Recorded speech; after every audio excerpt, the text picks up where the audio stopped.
আঘাতে আঘাতে কত হয় ক্ষত বিক্ষত মুসলিম উম্মার দেহ প্রতিদিন। তুমি যদি সে দেহে হয়ে থাকো অংশ, তবে কেন তুমি আজ অনুভূতিহীন? তুমি যদি সে দেহে হয়ে থাকো অংশ, তবে কেন তুমি আজ অনুভূতিহীন?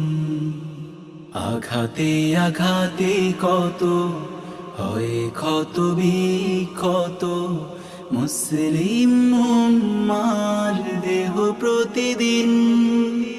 তুমি যদি সে দেহে হয়ে থাকো অংশ, তবে কেন তুমি আজ অনুভূতিহীন?